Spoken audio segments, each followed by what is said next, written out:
യേശുവിൻ്റെ ജനനം ശാന്തിയും സമാധാനവും നിറഞ്ഞ ഒരു പുത്തൻ ലോകത്തിലേക്ക് പ്രവേശിക്കുവാൻ പ്രത്യാശയുടെ പടിവാതിൽ ഇതാ തുറക്കപ്പെട്ടു. അത്യുന്നതങ്ങളിൽ ദൈവത്തിന് സ്തുതി, ഭൂമിയിൽ സന്മനസ്സുള്ളവർക്ക് സമാധാനം.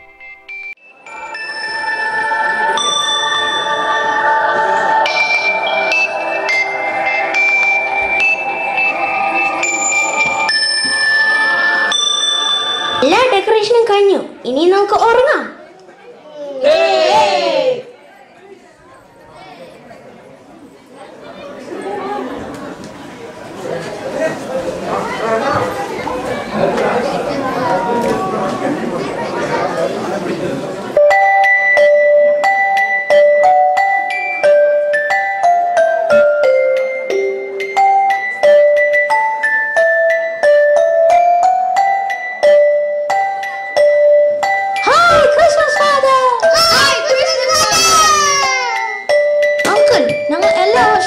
ആഘോഷിക്കാറുണ്ട്. ആ കഥ ഒന്നുകൂടെ പറയാമോ? പറഞ്ഞു തരാമല്ലോ. പണ്ട്, വളരെ പണ്ട്, അഗസ്റ്റസ് സീസർ റോമ ചക്രവർത്തിയും ഹെരോദീസ് യഹൂദ രാജാവുമായിരുന്ന കാലത്ത് ദൈവം ഗബ്രിയേൽ ദൂതനെ നസറത്ത് എന്ന പട്ടണത്തിൽ മറിയം എന്നു പേരുള്ള ഒരു കന്യകയുടെ അടുക്കലേക്ക് അയച്ചു. മറിയമേ, നീ ഭയപ്പെടേണ്ട. ദൈവസന്നിധിയിൽ നീ കൃപ കണ്ടെത്തിയിരിക്കുന്നു. നീ ഗർഭം ധരിച്ച് ഒരു പുത്രനെ പ്രസവിക്കും. നീ അവന് യേശു എന്ന് പേരിടണം. അവൻ വലിയവനായിരിക്കും, അത്യുന്നതന്റെ പുത്രൻ എന്ന് വിളിക്കപ്പെടും. ഇതെങ്ങനെ സംഭവിക്കും? ഞാൻ പുരുഷനെ അറിയുന്നില്ലല്ലോ. നിന്റെ മേൽ വരും, അത്യുന്നതന്റെ ശക്തി നിന്റെ മേൽ ആവസിക്കും. ആകയാൽ ജനിക്കുവാൻ പോകുന്ന ശിശു പരിശുദ്ധൻ, ദൈവപുത്രൻ എന്ന് വിളിക്കപ്പെടും. ദൈവത്തിന് ഒന്നും അസാധ്യമല്ല. ഇതാ കർത്താവിന്റെ ദാസൻ, നിന്റെ വചനം എന്നിൽ നിറവേറട്ടെ.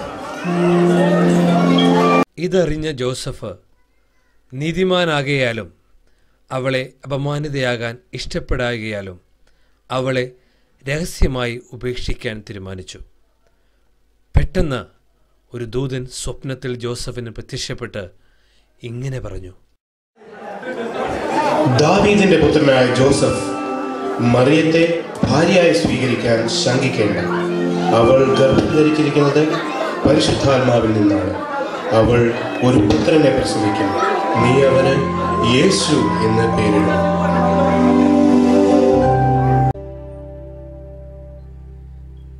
എന്തെന്നാൽ അവൻ തൻ്റെ ജനത്തെ അവരുടെ പാപങ്ങളിൽ നിന്ന് മോചിപ്പിക്കും. കന്യക ഗർഭം ധരിച്ച് ഒരു പുത്രനെ പ്രസവിക്കും. ദൈവം നമ്മോടുകൂടെ എന്നർത്ഥമുള്ള ഇമ്മാനുവേൽ എന്ന് അവൻ വിളിക്കപ്പെടും എന്ന് കർത്താവ് പ്രവാചകന്മാർ മുഖേന അരുളി ചെയ്തത് പൂർത്തിയാകാൻ വേണ്ടിയാണ് ഇതെല്ലാം സംഭവിച്ചത്. ഏത് പ്രവാചകനാണ്? ഇതെല്ലാം സങ്കീർത്തന പുസ്തകത്തിലും യെശയ്യായുടെ പുസ്തകത്തിലും മിഖ പ്രവാചകന്റെ പുസ്തകത്തിലുമെല്ലാം വ്യക്തമായി എഴുതിയിട്ടുണ്ട്. എന്നിട്ട് എന്തുണ്ടായി?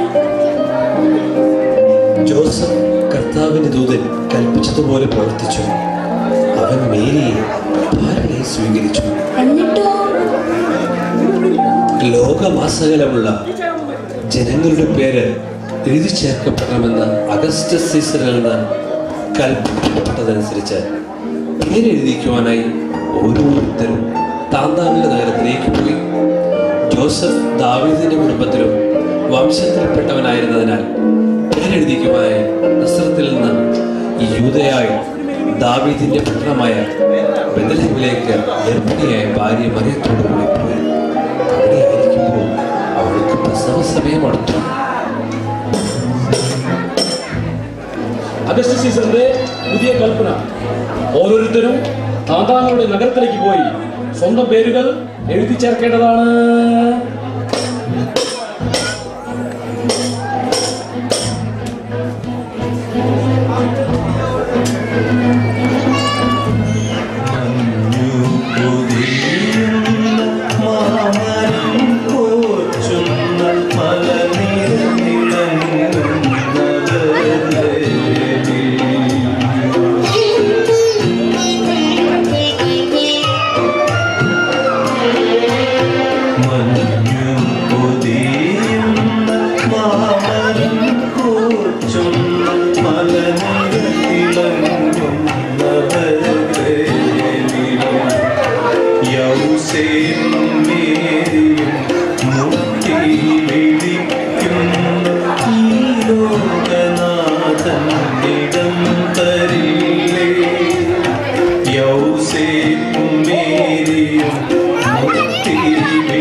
ദൈവം തീർക്കുന്നു മനുഷ്യനെ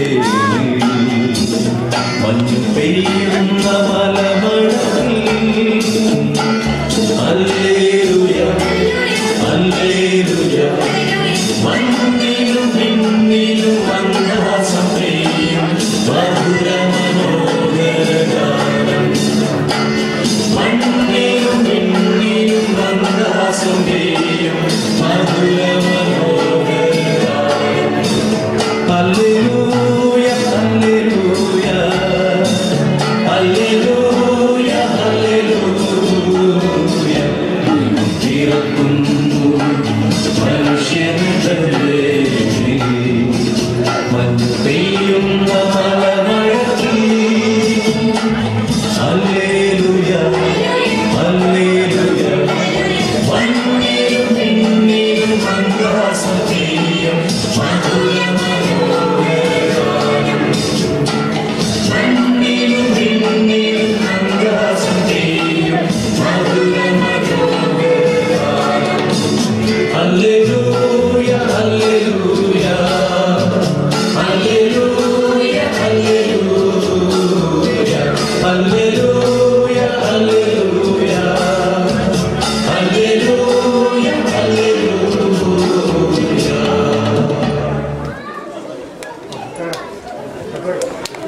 വേണ്ടിയുള്ള വലിയ സന്തോഷത്തിന്റെ സദ്വാർത്ത ഞാൻ നിങ്ങളെ അറിയിക്കുന്നു. ദാവീദിന്റെ പട്ടണത്തിൽ നിങ്ങൾക്കായി ഒരു രക്ഷകൻ കർത്താവായ ക്രിസ്തു ഇന്ന് ജനിച്ചിരിക്കുന്നു. ഇതായിരിക്കും നിങ്ങൾക്ക് അടയാളം.